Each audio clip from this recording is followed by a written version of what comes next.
Magbigay po ng giya. Ngayong araw ng GBT, araw ng Martes, June 4, 2024. At meron po tayong winner take all carry over amounting to 1.7 million. Kasi yung second set natin at saka ng third set nung last Sunday, no, nung MHP, carry over po pareho yun.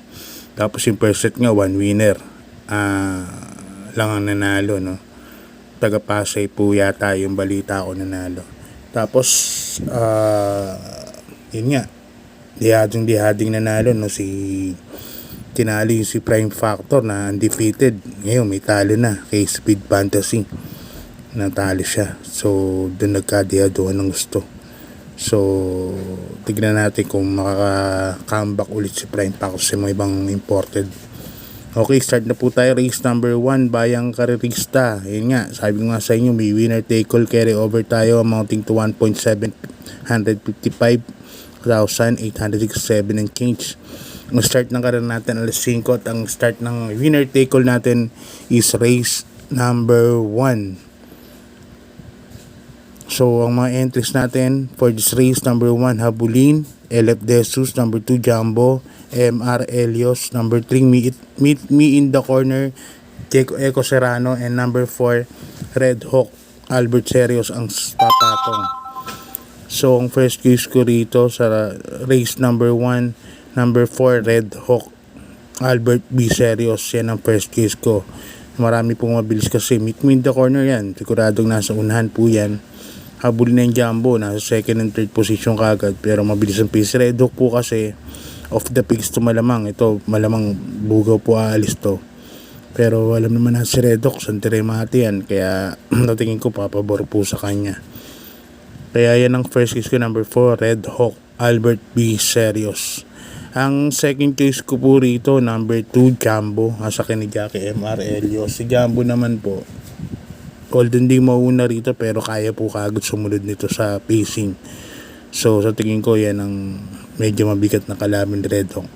Kaya dito sa race number 1, Red Hawk ako yung Jumbo, 4 and 2. Okay, Bayang Karerista, lipat na po tayo sa race number 2, isang Piracom Group based on time, number 15.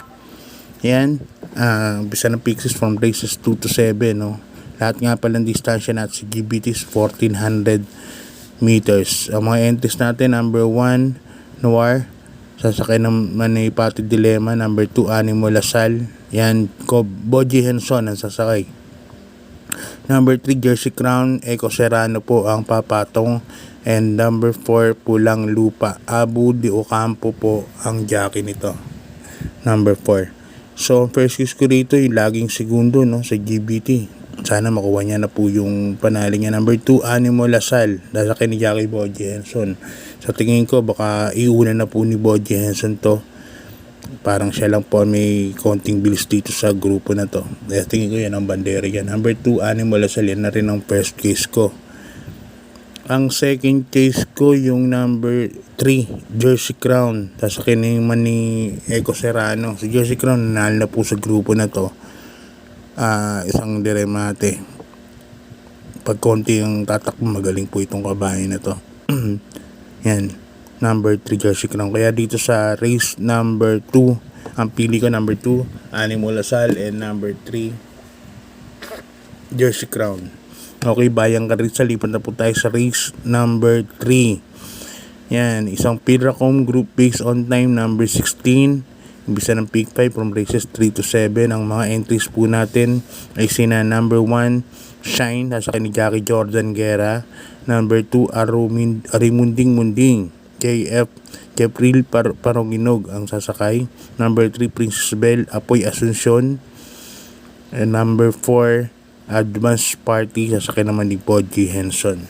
First case ko rito, number 4 sasakay ni Jackie Boji Henson, Advance Party. Sa Advance Party kasi pwede pong sumunod yan, kasi nakita ko dito sa Munding, isang mabilis na kabayo po yan. Baka ipilit po ng numero 2 na mauna. Sa Advance Party nasusunod naman po yan. Baka ganyan ang gawin ng connection, ang strategy gawin ni Advance Party. Kaya yan ang first case ko dyan, number 4 Advance. Second case ko, number 1 Shine, yan, nasakay naman ni Jordan Guerra. Alam nga natin medyo mabilis po ang pacing ng 2 at 4. Si Shine, sa tingin ko mag-aabang lang po ng 3 o 4 pesto yan. Pag remating yan baka makabulaga, no? Kaya dito sa race number 3, number 4 Advance Party, and number 1 Shine ang makapili ko. Okay, bayang race, lipat na po kagad tayo sa race number 4. Yan, isang Piracom group based on time, number 70 naman. Pick 4 natin from races 4 to 7. Ang mga entries natin, number 1 Thermodynamics, Joel Shego ang sasakay. Number 2 Laughing Inside, sasakay ni Jackie JM Estorque. Number 3 Bossa Nova, sasakay naman ni Jackie Noel Lunar.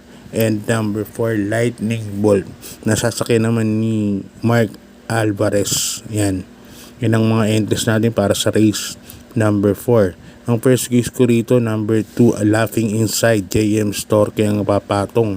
Si Laughing Inside, tinalo po niya si Ang Bigote, no? Isang respetado kong kabayo na talagang may inam po.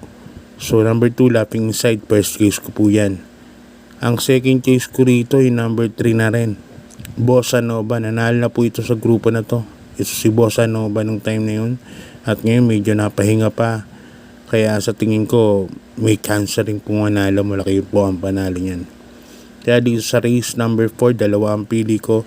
Number 2 Laughing Inside, yan, JM Storke yan sasakay. Babae ni Boss Pochuya, Tito Pochuya. Tapos second case ko, number 3 Bossa Nova, MPL Trading naman ang owner.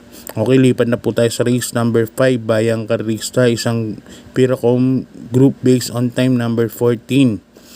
Yan, ang mga entries natin, number 1 Mr. Manilenial, Pamboy Ponce po ang papatong. Number 2 Wild is the Wind, JM Estorque ang sasakay.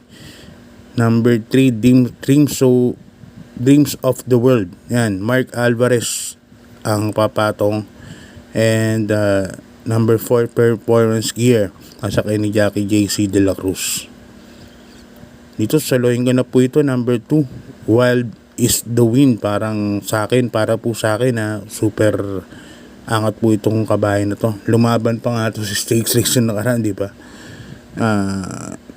Sila secretary ang kalaban, sila open billing. Kaya sa tingin ko medyo lamang po yung kabahay na yan. Wild is the Wind, napahinga pa. Kaya ako susuluhin ko na po yan, number 2 number 2 Wild is the Wind. Sobra yata sa groupings to, no? Sa number 14 lang. At yung kabahay na yan, nalalakasan mga lalabanan yan nung nasa ratings, puro segundo, tersero. Kaya dyan ako, number 2 solo ko na po yan. 1 for the day, number 2 Wild is the Wind. Okay, Bayang Karista, lipat na po tayo sa penultimate race, race number 6. Isang Piracom group based on time, number 19. 1400 meters nga ang karera natin. Ang mga entries natin, number 1 Caloocan Zap, sakay ni Jackie Dan El Camanyero. Number 2 Express Lane, yan, kabayan ni Boss Sunny, sasakay ni Jackie Eco Serrano. Number 3 Go Uste, sasakay ni Jackie Boji Henson. And number 4 Watch Bell, sasakay naman ni Jackie C.A. Reyes ni Charles. Ang pili ko rito, number 1 Caloocan Zap, sasakay ni Jackie Dan El Camanyero. Nanalo na siya sa grupo na to. At ganda rin po ang tinakbo, no? Isang deremate. Aligo, si Caloocan Zap kasi yan, flexible na kabayan. Pwede pong iuna, pwede pong parimating. Baka nga iuunan niya na po ito dito. Parang si Watch Bell lang tingin ko, medyo hindi ko pa nakikita yung bilis, no? Pero iuna na ni Dan El Camanyero na number 1 Caloocan Zap. Ang second choice ko, isang deremate, number 2 Express Lane, sa kay Jackie Eco Serrano. Si Express Lane magaling kay gamay ni Eco Serrano yan. Ilang beses na panalo ni Eco Serrano Dihado yan. Kaya yan ang second choice. Gundo rin siya nakaraan kay Caloocan Zap. So number 1 Caloocan Zap, number 2 Express Lane. Okay, Bayang Karista, lipat na po tayo sa last race. Race number 7. Isang Pilracom group based on time number 20. Dito may 6 entries po tayo, no?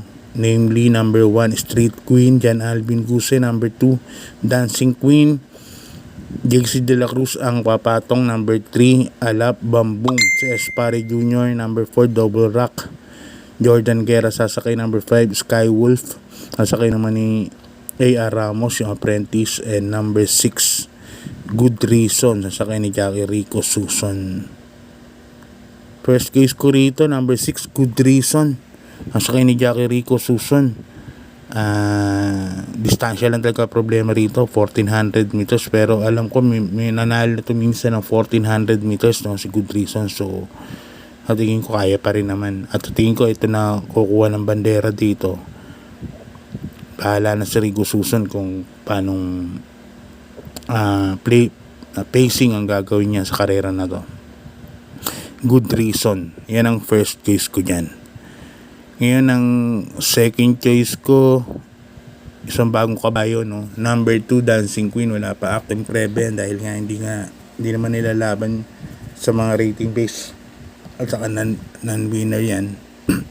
So pakitain muna natin ng preba, pero ako sasama ko yan, number 2, Dancing Queen. Kaya dito sa last race, ang first case ko number 6, Good Reason, and second choice number 2, Dancing Queen. So yan, good luck po sa winner take all carry over. Kung tataya kayo, yan, pwede yan, maliit na puhunan.